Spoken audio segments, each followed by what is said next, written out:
તો આજે જીપીએસસીની પ્રિલિમ પરીક્ષા યોજાશે। 75,000થી વધુ ઉમેદવારો પરીક્ષા આપવાના છે। અલગ અલગ 34 કેડરની પ્રિલિમ પરીક્ષાનું આયોજન છે। સવારે 11 થી 12 વાગ્યા દરમિયાન પરીક્ષા યોજાવાની છે। દિવ્યાંગ ઉમેદવારો માટે પણ અલગ પરીક્ષા કેન્દ્રની વ્યવસ્થા કરવામાં આવી છે।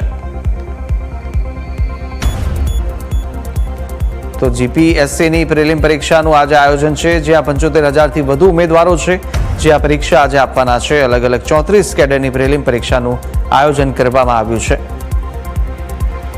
સવારે 11 થી 12 વાગ્યા દરમિયાન આ પરીક્ષા યોજાશે। દ્વારા આજે કોમન ટેસ્ટનું આયોજન જે છે કરવામાં આવ્યું છે। અમદાવાદ શહેરની પણ વાત કરવામાં આવે તો અમદાવાદમાં પણ 50,000થી પણ વધારે ઉમેદવારો જે છે તે આજરોજ પરીક્ષા આપવાના છે। તમે જોઈ શકો છો કે ઉમેદવારો હાલ પરીક્ષા કેન્દ્રો પર પહોંચી રહ્યા છે, પોતાનો સીટ નંબર જોઈ રહ્યા છે। વરસાદના કારણે 2 વાર આ પરીક્ષા જે છે તે પોસ્ટપોન કરવામાં આવી હતી, પરંતુ આજરોજ સમગ્ર રાજ્યમાં આ પરીક્ષાનું આયોજન જે છે તે કરવામાં આવ્યું છે। ઉમેદવારો છે તેમની સાથે વાત કરજો। મિત્ર, કેવી તૈયારી? તૈયારી તો સારી છે। કઈ કેડરમાં તમે પરીક્ષા આપી રહ્યા છો? અમે એડમિનિસ્ટ્રેટિવ ઓફિસર તરીકેની જે કેડરમાં અમે ફોર્મ ભર્યું હતું એના માટે અમે અહીંયા એક્ઝામ આપવા માટે આવ્યા છીએ। કેટલી તૈયારી, કેટલા વર્ષથી તૈયારી કરો છો? તૈયારી તો છેલ્લા 3 વર્ષથી ચાલુ છે। ભરતી થાય નહીં થતી? ભરતી થાય છે, રેગ્યુલર થાય છે, પણ રિઝલ્ટ આવવામાં વાર બહુ લાગે છે।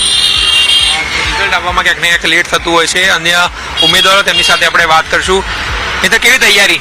કોણ પરીક્ષા આપી છે? હું આપું છું। કેવી તૈયારી મેડમ?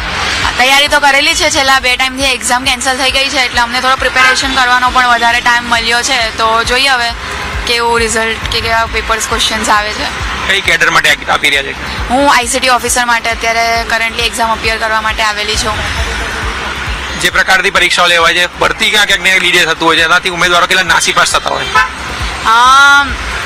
ઘણા બધા હોય છે। એમ તો ડિપેન્ડ કરે છે કે તમે કેવી રીતે પ્રિપેરેશન કરી છે। તમે લાસ્ટ યરના પેપર્સને જુઓ અને એમાંથી રેક્ટિફાઈ કરી શકો છો કે કન્ટિન્યુઅસલી કયા યરમાં કેટલા પ્રશ્નો રિપીટેશન થાય છે, કે કયા કેટેગરીમાંથી વધારે ક્વેશ્ચન્સ પૂછવામાં આવે છે। તો એ પ્રમાણે તમે એ હિસાબથી તૈયારી કરો તો થઈ શકે છે।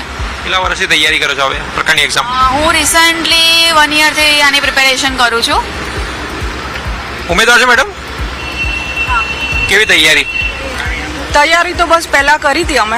અત્યારે એટલી બધી ખાસ તૈયારી નથી કરી, કેમ કે અત્યારે આની જોડે જોડે ઘણી બધી કોમ્પિટિટિવ એક્ઝામ આવે છે। તો અમે લોકો જે બેઝિકલી જે ફિલ્ડમાંથી છીએ એ ફિલ્ડમાં વધારે તૈયારી કરીએ છીએ। કઈ કેડર માટે આપણે આજે એપિયર થવાના? અત્યારે હું આઈસીટી ઓફિસર માટે છે એક્ઝામ। આઈસીટી કેટલા વર્ષથી તૈયારી કરો છો પરીક્ષા?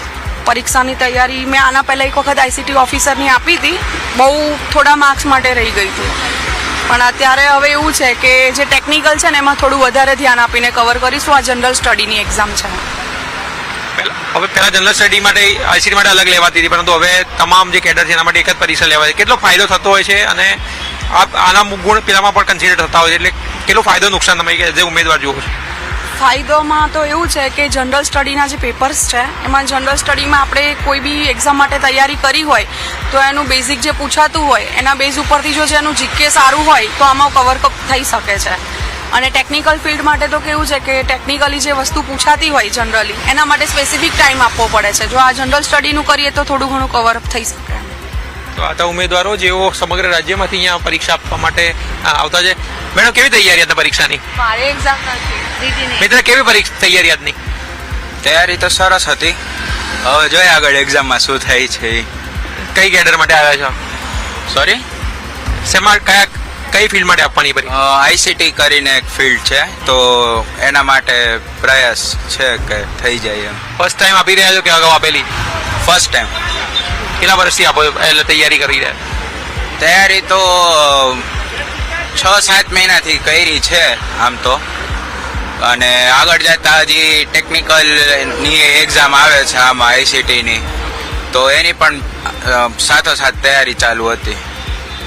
તો આ ઉમેદવારો જેઓ તમામ તૈયારીઓ સાથે આજે પરીક્ષા આપવા માટે આવ્યા છે, અને જીપીએસસી દ્વારા પણ તમામ તૈયારીઓ જે છે તે પૂર્ણ કરાઈ છે। કેમેરામેન કલ્પેશભાઈ સાથે આશુતોષ ઉપાધ્યાય, ન્યૂઝ કેપિટલ, અમદાવાદ।